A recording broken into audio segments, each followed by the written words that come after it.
You've just closed the door. Maybe you're sitting down. Maybe you're stepping into the shower, and within seconds, there it is. The shadow under the door, the low, muffled merp, the paw that reaches in like a tiny furry burglar trying to crack a safe.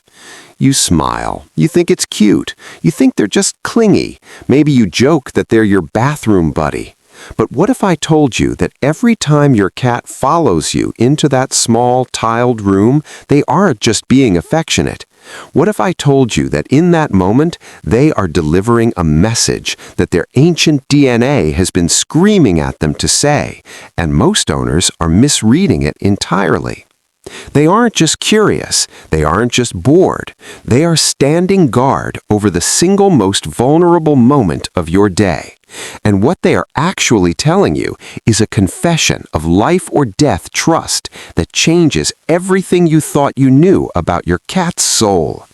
Stick with me until the end of this video, because the last reason why they do this, the one that involves their survival instincts and your emotional bond, is the one that will make you realize that your cat isn't just a pet, they are a protector who has chosen you as their entire world.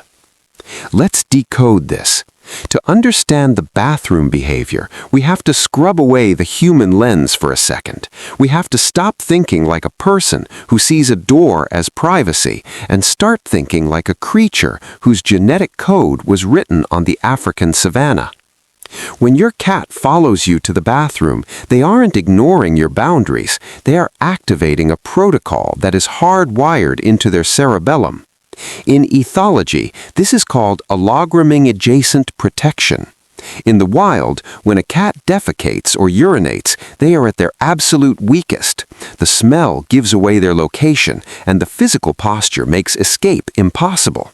So, in a colony, cats will stand guard for one another. They form a safety network. Your cat sees you in the bathroom, and their brain doesn't see a toilet. Their brain sees a death trap.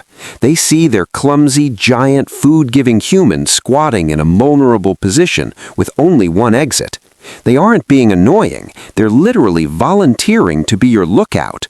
They're putting their own safety on the line, sitting in an enclosed space with no escape route for themselves, just to ensure you don't get ambushed while you're vulnerable.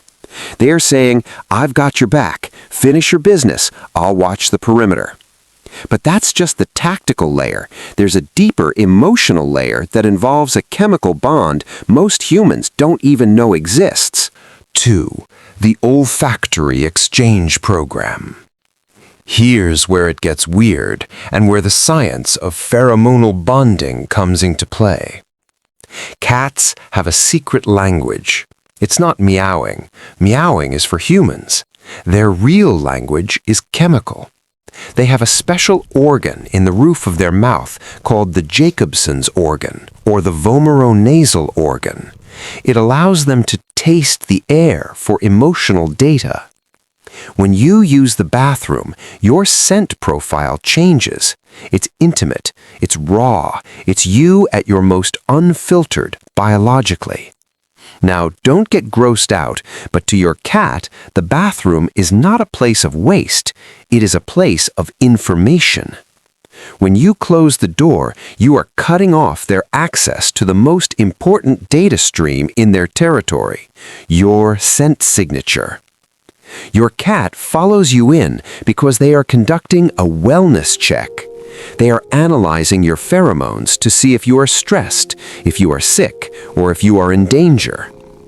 If you've ever noticed your cat acting particularly cuddly after you've had a bad day or a shower, it's because they've read your scent. They know your cortisol levels dropped. They know your oxytocin spiked. By barging into the bathroom, they aren't invading your privacy. They are auditing your health. To a cat, a closed door is like a news blackout during a war. They can't stand it. They have to know if you're okay. And here's the heartbreaking part.